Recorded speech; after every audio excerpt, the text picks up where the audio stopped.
मित्रों नमस्कार। इस वीडियो में मैं आपसे बात कर रहा हूँ।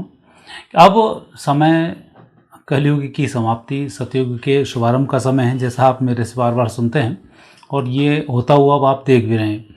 जैसे मैंने आपसे पहले कहा था कि पहाड़ों की यात्राएं मत करो और पहाड़ टूटेंगे, एरोप्लेन वगैरह भी अपने रास्ते को भूलेंगे, वहाँ भी स्थिति बहुत ठीक नहीं होगी, एक्सीडेंट्स होंगे, नाना प्रकार के रोग कब आ जाएंगे आपको पता भी नहीं पड़ेगा और कब आप कैसी नेगेटिव स्थिति में पहुंच जाएंगे इसका भी आपको पता नहीं पड़ेगा।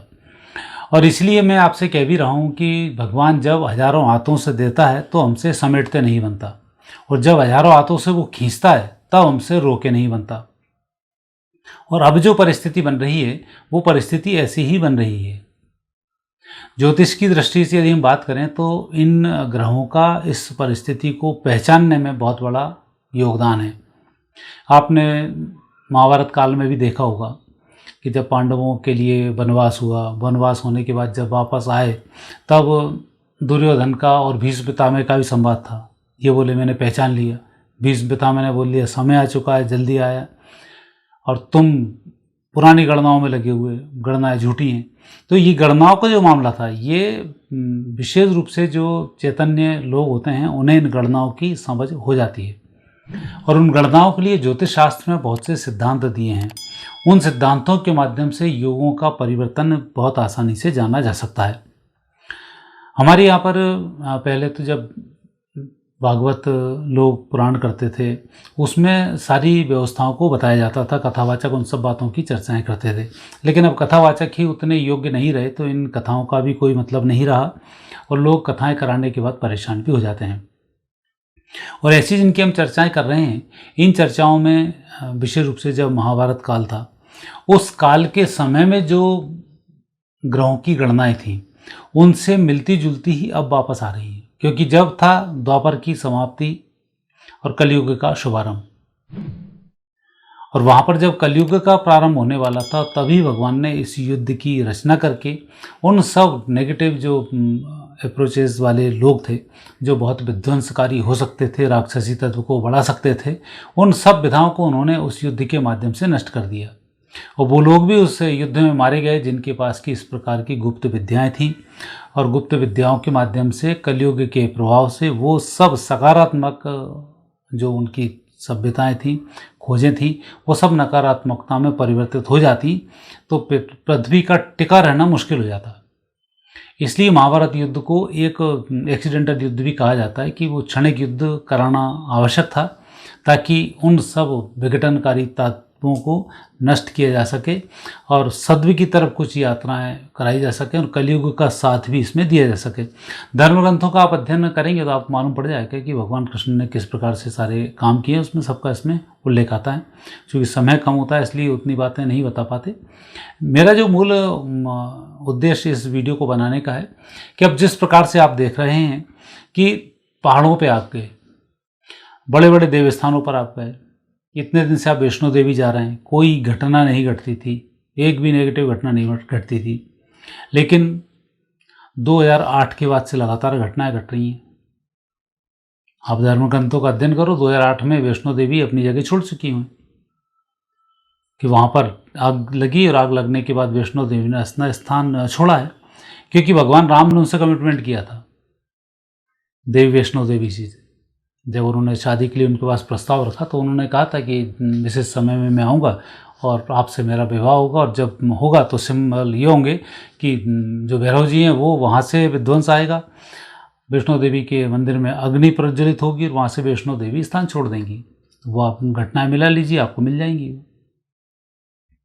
जहाँ भी आप देव दर्शन को पहुँचते हैं, अभी आप जम्मू में गए, जम्मू में आपने देखा कि वहाँ देवी मंदिर में लोग आस्था से जा रहे थे और मालूम पड़ा सैलाब आ गया, सब डूब गए। 2012-13 के समय में आपने केदारनाथ पर एक विध्वंस देखा। इन स्थानों के बारे में लिखे हुए हैं, बड़े छोटे छोटे उसमें हैं। जब आप गांव के लोगों से चर्चा करोगे तो वो आपको बताएंगे, पंडितों से चर्चा करो तो वो नहीं बताएंगे, लेकिन ग्रामीण लोगों के पास ये जानकारी होती है। अभी भी आप यहाँ चले जाइए जगन्नाथपुरी में, जगन्नाथ की पुरियों के पंडित से चर्चा करो आप कि ग्रंथों में ऐसा लिखा हुआ है, संत अच्युतानंद दास जी ने ऐसा कहा, भगवान यहाँ छोड़ के गए। कोई पंडित एक बात नहीं स्वीकार करेगा।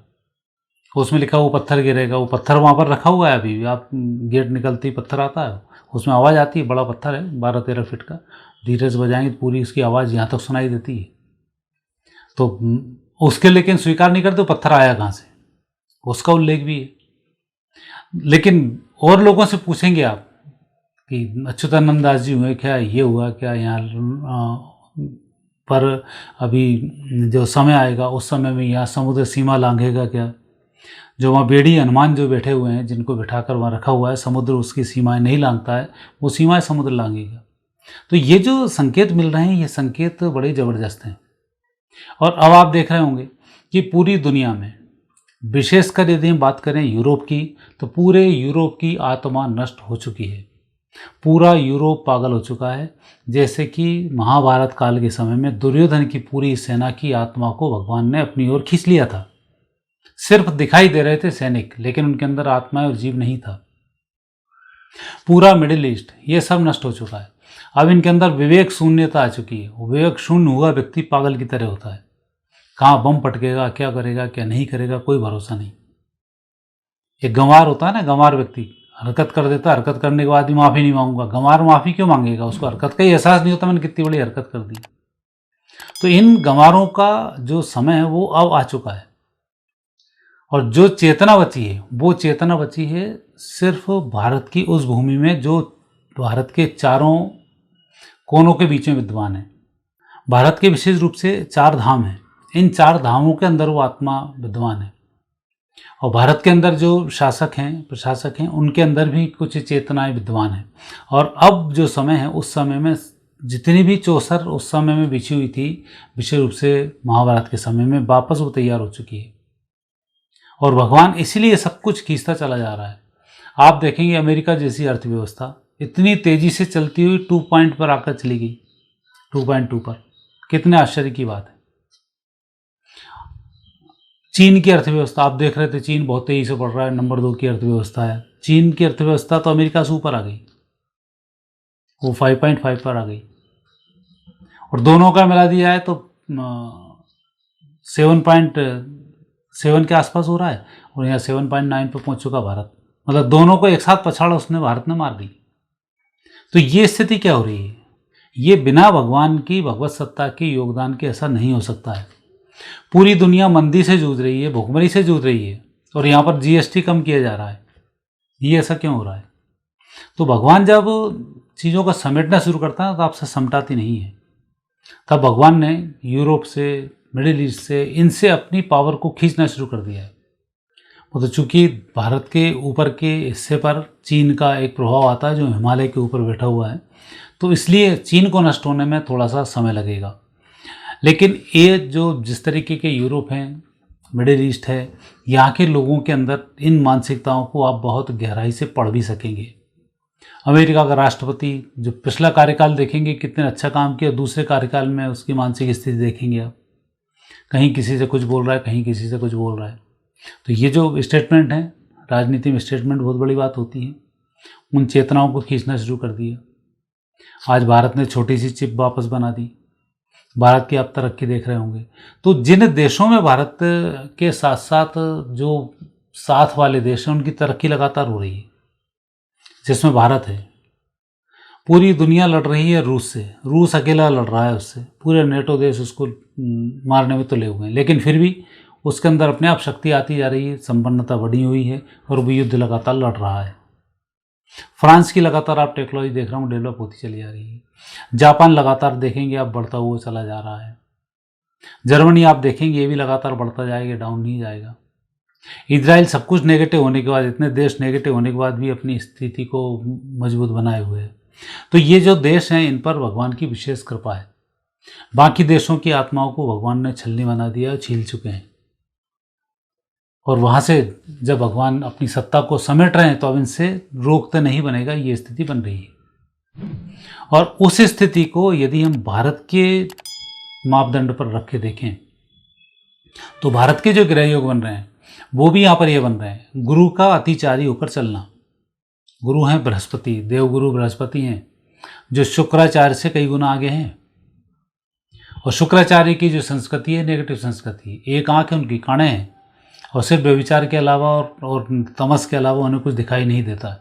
इसलिए उनकी सत्व की आँख फोड़ी गई शुक्राचार्य जी की भगवान के द्वारा, उसकी मैं चर्चा फिर आपसे करूँगा। तो इनके अंदर जो नेगेटिव मानसिकता के लोग हैं, जितने भी नकारात्मक हैं, जो व्यभिचारी टाइप के लोग हैं, इसलिए कहा जाता है कलयुग समाप्ति पर व्यभिचार वाले लोग समाप्त हो जाएंगे। जो लोग दूसरों को लूटेंगे वो नष्ट हो जाएंगे। दया, प्रेम, करुणा, क्षमा, ये जो कुछ मूलभूत सिद्धांत सतयुग में पहुंचने के, ये जिनके अंदर होंगे, भगवान की जो नकारात्मक लीला है उसका असर उनके ऊपर नहीं पड़ेगा। बाकी के लोगों की सब चीज़ें नष्ट होती जाएंगी। आप देखेंगे कई लोग बहुत अच्छा कमाने के बावजूद भी कर्जे में चले जाएंगे। बहुत अच्छे योग ध्यान करने के बाद भी लोग नष्ट हो जाएंगे, नाना प्रकार की बीमारियों से घिर जाएंगे। तो अब जो भगवान अपनी सृष्टि को समेट रहे हैं उसमें आप ये सब देखेंगे।